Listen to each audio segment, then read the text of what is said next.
Ever been in one of those situations? Like totally no win, where no matter what you do, it's going to be bad. Oh, yeah.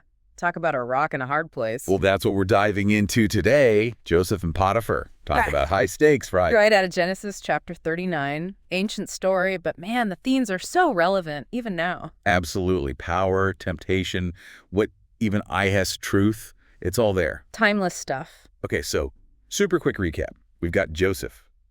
Sold into slavery by his own brothers. Jealousy, man. Tough break. Ends up in Egypt. Yeah, rough start. Understatement. But then he gets bought by this guy Potiphar. And not just any Egyptian. Right, this guy is high up there. Important. Big time. The text actually calls him the captain of the guard, which I'm guessing means he's in charge of Pharaoh's safety. Exactly. You're talking power, wealth, influence. The whole 9 yards. Potiphar's got it all. So, talk about a bad situation. Joseph is a slave in a foreign land. Yeah. Owned by this powerful guy. But here's where it gets kind of crazy.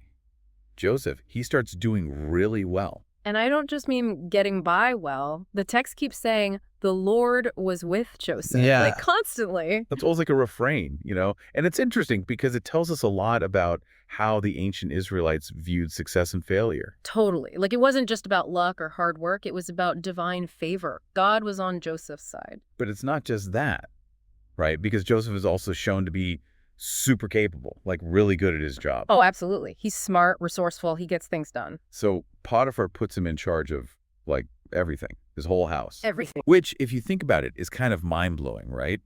This guy is basically handing over the reins to his entire life to, well, a slave. It's almost like blind trust. Potiphar sees the results, right?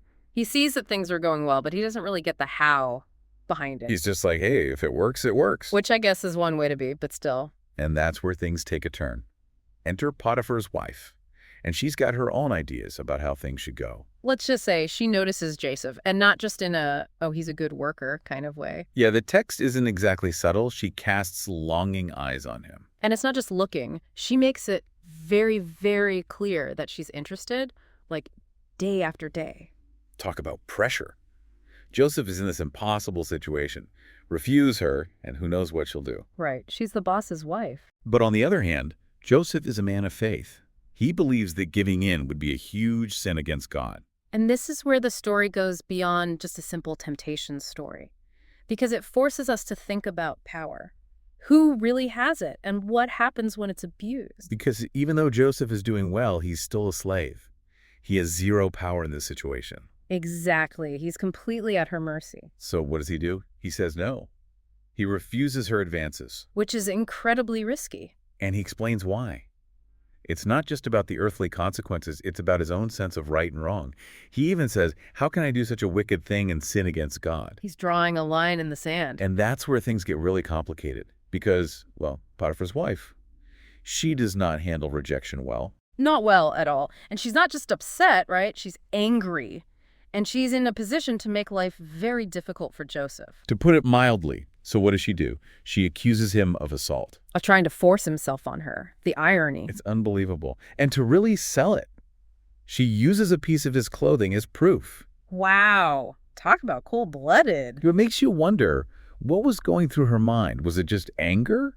Or was it more like, I'll teach him to cross me? It's a classic abuse of power, isn't it? She knows she's in control, and she's willing to use that to get what she wants, even if it means ruining Joseph's life. And sadly, it's something that still happens today, right?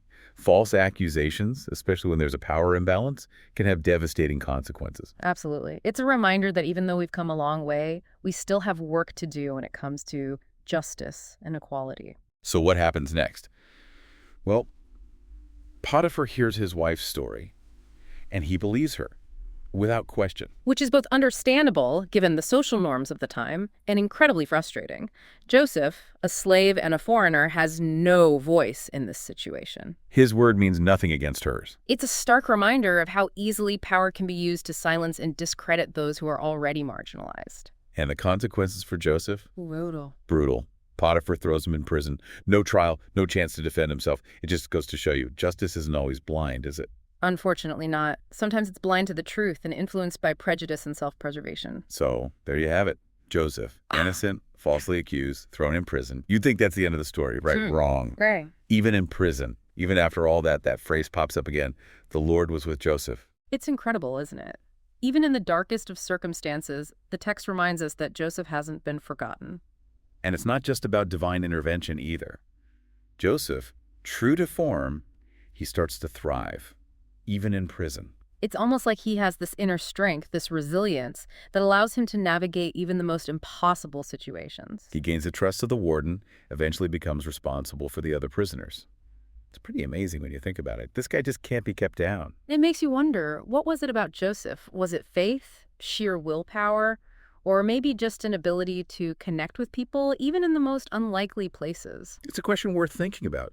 What allows some people to not only survive hardship, but to turn it into something positive? It really makes you think, like what can we learn from this guy thousands of years later? And his story still has something to teach us. It's that whole idea of resilience, right? Bouncing back from adversity.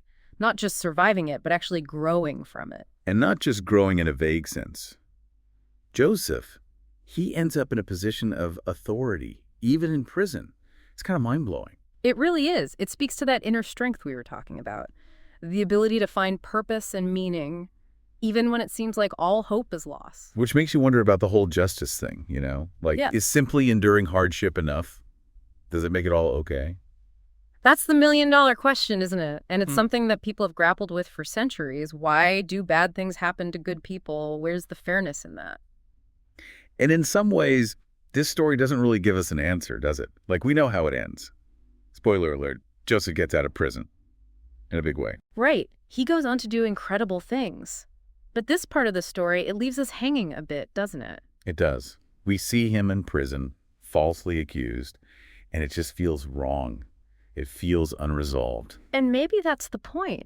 Because life isn't always tied up in a neat little bow, is it? Sometimes we're left with those loose ends, those unanswered questions.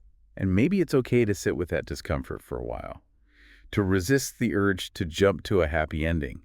Because sometimes the real growth happens in the waiting, in the uncertainty. Totally. It's about learning to trust the process, even when it's painful, even when it doesn't make sense. It's like we want to look for that takeaway, that life lesson in everything. But sometimes it's more about the journey than the destination. And about the strength we find within ourselves when we're forced to navigate the tough stuff. Because let's face it, life can throw some curveballs. We all go through periods of darkness, of doubt, of injustice. It's part of the human experience. It really is. But the story of Joseph, it reminds us that even in those dark places, there's still potential for growth, for change, for hope. And maybe, just maybe, that's enough to keep us going, even when things get tough. So as we wrap up this deep dive, I'm left thinking about that potential. The potential that exists within each of us to overcome adversity, to find meaning and purpose, even in the midst of suffering. It's a powerful message. And it's one that stayed with me long after reading this story.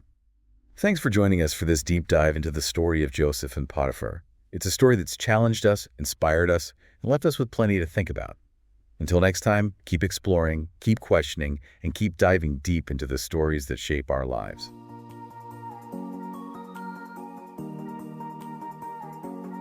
Thank you for spending this time with us. Toby, Eleanor, and our team of researchers are working hard to produce more episodes. If you value what we're doing here, please consider subscribing and sharing the word. Additionally, our podcast, RSS, and Patreon links can be found below. Listener support is what makes our work possible. Join us next time for another deep dive. God bless.